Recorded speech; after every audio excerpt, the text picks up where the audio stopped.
Amazon's proposed headquarters in Cape Town are going to intrude on Indigenous land. That is according to protest groups.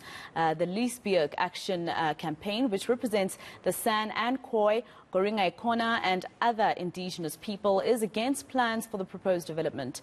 Tariq Jenkins, High Commissioner of the Goringa Khoi Indigenous Traditional Council, joins us now to tell us more live. Thank you very much, Mr. Jenkins, for your time. Just tell us quickly exactly what the protest is about and this land that you're disputing with Amazon. Thank you very much.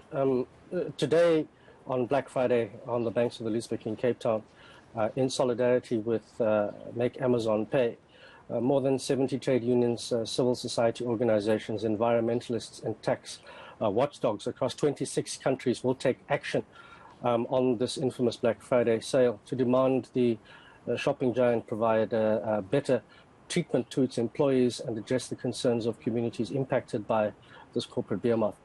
For us, the Leesbeek Action Campaign is joining Make Amazon Pay to remind everyone that the struggle against the River Club development is a global struggle, because Amazon doesn't appear to care what impact it has on workers, communities and the environment in whatever country it operates.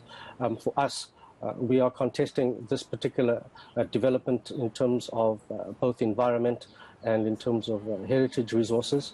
The proposal wants to put 150,000 square meters of concrete bulk on a floodplain, which in our opinion goes against national climate change mitigation policies, as well as international environmental law, including it being a violation of the Paris Agreement.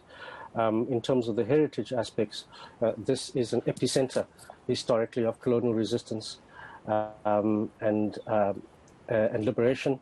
It's a site that was stamped by Cyril Ramaphosa on June last year as part of the San and Khoi Liberation and Resistance route. It is currently being graded, undergoing a grading process with the South African Heritage Resources Agency for a National Heritage Site, and is also part of a precinct that's slated to UNESCO as a World Heritage Site. So what we're seeing at the moment is ongoing damage and devastation of the terrain. There's a range of cranes and earth-moving machinery on site that are developing and destroying the floodplain, on a day-to-day basis. I think that our rally here is, will the anchor tenant for a development on the River Club that will want to infill the sacred river and floodplain, be part of this kind of, of this kind of devastation. And in the 17th century, the Dutch East India Company, in its colonization of South Africa, did so with a ruthless entitlement of naked racist power. And our question is, what has changed in the 20th century when powerful corporations can get away with, similar entitlements? So our phrase today is same colonizers and different ships. It is the struggle against the River Club development, and is therefore also a struggle against corporate injustice. All right. So are you asking the government not to allow Amazon to build, or are you asking Amazon to pay for that land? Because they could come back and say this is going to create jobs and boost the economy, etc. That's what business always says, right? So are you asking them not to build at all, or are you asking them to pay? Well, currently the situation is sitting at court. We have put through an urgent interdict to stop the bulldozers on site, and the second part of the court case is to review the entire application. We also are joined in terms of this court proceeding in terms of an international entity that specializes in Indigenous rights.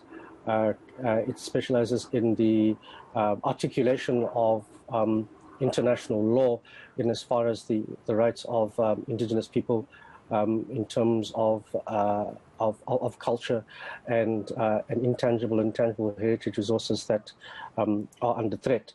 And the People's Forest Organization, which is an international NGO, has come in as amicus curiae in this case. I think that what we're asking Amazon is to do the correct thing and shift off the site, because they were offered numerous other places around which to put this development. As far as the jobs argument is concerned, this is deeply flawed, because it assumes that the descendants of the San and Khoi will dig up a terrain that is sacred to the ancestors. And also in terms of the kind of jobs that are being offered, these are lowest echelon worker jobs where people will be wheelbarrowing thousands of tons of concrete at a time of a respiratory global pandemic. All right. So we need to ask the question, who's actually going to benefit from this development?